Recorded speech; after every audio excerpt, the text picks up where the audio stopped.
Your teenager is most likely a couple of years, 2, 3, maybe 4 years away from taking very serious financial decisions. I'm talking about maybe earning their first salary in a job or heading off to uni where they would have almost 100% control over how they spend their money. They'll be exposed to all sorts of financial experts on TikTok and all sorts of social media platforms.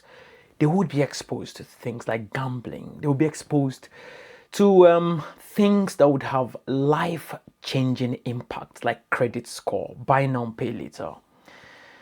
And the huge question then becomes, how confident are you that when your child gets to that place, they'll be able to make the right choices? Now, if your answer to that question is not a resounding, very, very confident, then I think you need to watch this video to the end, because what I'm going to do in this video is to walk you through a very simple framework that I've created. Because the problem sometimes with things around finance is it's a complex topic.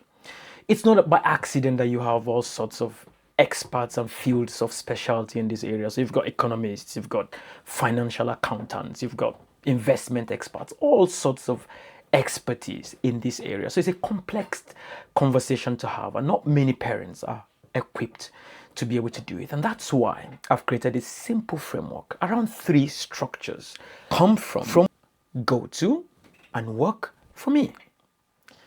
Come from, go to, and work for me. Just those 3 conversations is what I'm going to teach you how to use to have meaningful financial conversations with your young person that will prepare them for the challenges that await them. But before we do that, I'll first of all give you a few reasons why I think you need to start having this conversation with your young person.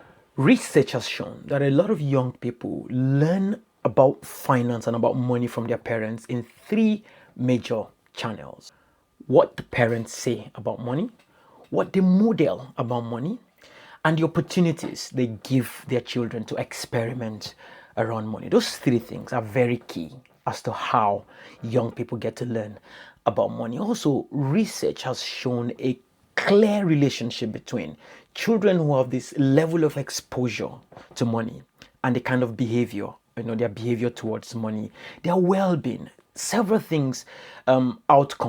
outcome in life have been linked to this knowledge of how money works. That's point number 1. The other reason is because young people are under an extraordinarily persuasive environment. Every time you go online, TikTok, social media, you see young people being exposed to all sorts of sales, all sorts of financial gurus, people talking and selling all sorts of things to young people. Highly persuasive and convincing contents. Previously you'd have to walk up to a market to get sold things, but now they've got the market in their pocket, and every day they have been pressured into buying things, into thinking about money in a certain way. The other reason is financial resilience is not something you just gain or get from somewhere. It's something you need to learn and gradually master. So the earlier you start exposing them to this, the better. The last reason is because as soon as they cross 18, financial mistakes become very, very expensive. As a 16 years, 14 years old child, if you run out of money, it's most likely going to come down to not getting your pocket money to spend on something. But at 18, this can reflect in things like credit score. It can reflect in things like not being able to pay your rent. It can even result in things like people becoming homeless. Now, becoming homeless, some people look at that thing and it sounds like something very distant, but I've seen people come really close to becoming homeless. In the West specifically, all it takes is for you to run out of job, because every day you go to bed, you are spending money even in your bed. There's a bill that is running. There's something that you need to pay for. And before you know what's happening, you're out on the streets and completely flat on your back. There's this thing that happened a couple of days ago. I was out with my family, and a lady walked up to us, begging. And I've made it a culture because I understand how easy it is for people to find themselves in very bad situations. Every time someone comes to me to beg, even if I do not have anything to give to them, I treat them as humans and with respect. So this lady came, and I didn't have any change on me to give to her, but I talked to her like a normal human being, And she waved and passed. And then she came back and said, thank you for not telling me to F off. That's how she said it. And most people would tell her to F off and would shout at her, but just for being kind to her, she appreciated it. And the reason I do that is because I understand that the line between you being a homeless person tomorrow and you having all the money today is very thin, especially in some parts of the world. It just comes down to some simple financial decisions. Another reason why you need to help your young person learn these things. So let's come back to my framework. Come from, go to, work for me. So the first question you want to help your young person understand is, where does money come from? Now, this is a very simple conversation, and this framework, the beauty of this framework is it can be applied to any age group or any learning ability, because if you take it and you apply it to a 12 years old, you can have conversations about where money comes from, where money goes to, and how to make money work for you at that level. But if you want to stretch it to a very complex level of conversation, you can also do the same. So it's something you can apply. And at any level of your understanding as a parent, you should be able to use this framework. So the first thing is, where does money come from? A lot of young people that I interact with have come to this conclusion that money is this thing that you just need to get very fast, get rich quick schemes. And the internet is flooded with all sorts of get rich quick schemes that makes young people think all you need to do is just to want to get money very hard and you get it. But the fact and the age-old fact remains that money comes from either adding or creating value.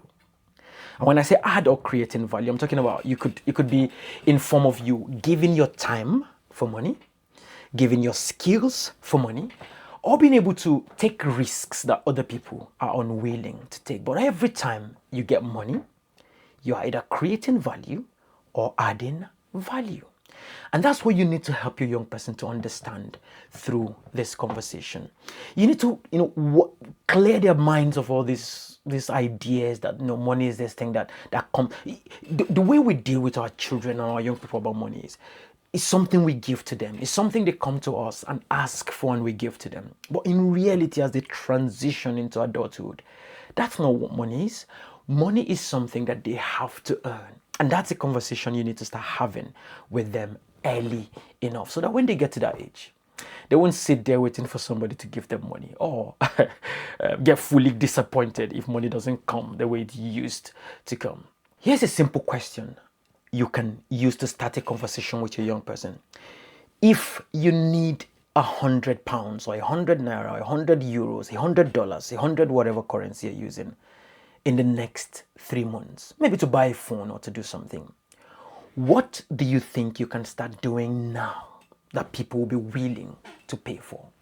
So it's a question that shifts the mindset from how can I get money to what can I do? What can I do so well? What can I offer so well that someone else would value to a point of paying for?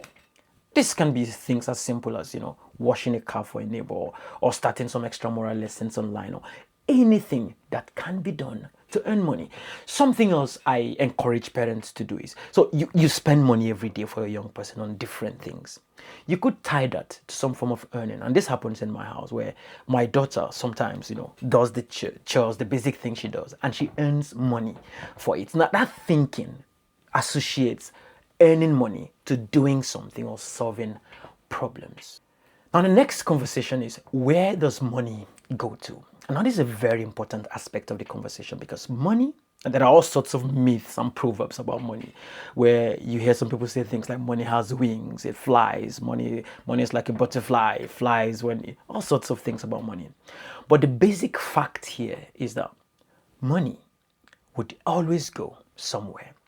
And if you do not decide where your money goes, someone else would decide for you. That's the basic message you want to give to your young people at this point in time. Money would always go somewhere, but they have the ability to decide where their money goes to.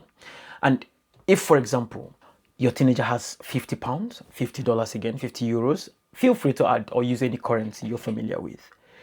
If they take 40 out of that 50 and spend it on, I don't know, cloth or whatever, that 40 will no longer be available for them to save towards that 300 pounds they are saving to buy a phone. Now, that simple conversation has explained experientially something as complex as opportunity cost or trade-offs. All of those complex economics. You can demonstrate and teach your young person these things without going into those jargons. So, a simple exercise you can do is give your young person any amount of money at the beginning of the month, 50 pounds at the beginning of the month. Allow them to spend it however they want. Try your best not to intervene. By the end of the month, sit down with them and ask them how they spent the money. Now, try not to make this a lecture series that you start teaching them how to listen to them, how they spend the money. And all I want you to do at this point is just to ask questions. What do you think would have happened if you had done this instead?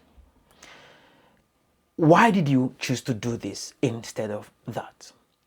So just sit down, help them to think about these questions, these broad questions around the money. And trust me, you're changing something in the way they approach money and the way they think about money. And this nicely leads us into the third question. How can I make my money work for me?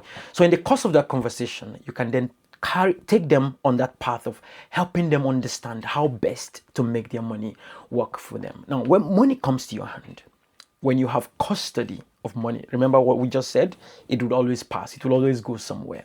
If you keep it there, somebody might just ask you. And if their story is strong enough or their need is strong enough, I think it would be inhuman for you not to give your money to them. But if you do not have the money to give to people, oftentimes you don't have it, and your conscience will be clear that you do not have the money to give. So what you don't want to do is to keep your money without any plans of what to do with it. And so the third question, like I said, is what do you do when you have custody of the money?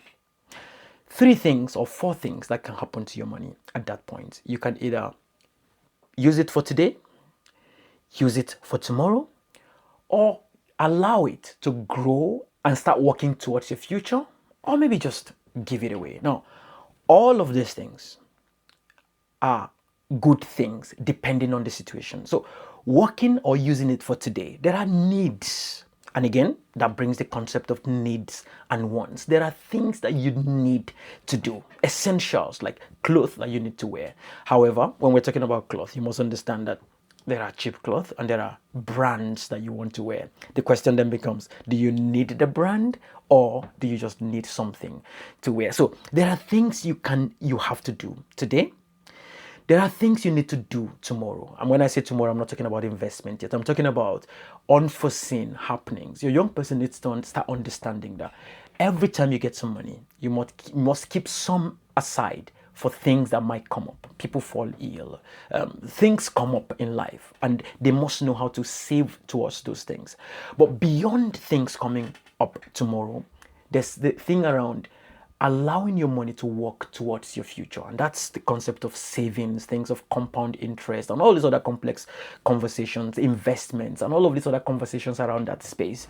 So you can have that with a young person when it comes to the subject of how do you make your money work for you. One practical thing I think really helps young people to start thinking and liking the concept of savings is this concept of matching funds. Now, if you want to encourage a young person to start saving money, remember how we talked about helping them to earn money? So once they earn that money, you can sit with them and decide, okay, these are your current needs. These are things you want to do.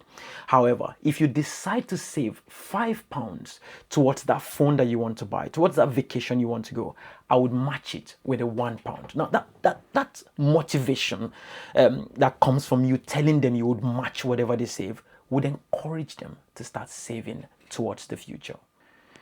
The crux of what you want to teach them at this point is they need to understand that the goal is not just learning how to make money, but also learning how to keep some, protect some, and grow some of that money. So here's a simple task from now onwards. Seize every opportunity you can to help your young person understand where money comes from. That is, what can they do to start getting money? 2, where does money go to? Helping them understand that if they do not plan where their money goes, the money would go anywhere else someone else decides to let it go. And number 3, helping them understand that they have the ability to make their money work for their future through things like investment and all these other things. Now, I know you found this video very helpful, and so I would like you to share with other parents. I'd also like to hear from you in the comment section. Let me know, what's the one thing you wished you were told as a teenager about money? One thing that you wished someone told you when you were a teenager about money. Also, I'd like to encourage you to subscribe and follow this channel, because every week, this is what we do. We release well-researched, evidence-based ideas, topics, and tips that would help a young person grow into well-rounded adults ready to take the world by storm. Thanks for watching, and I'll see you again soon.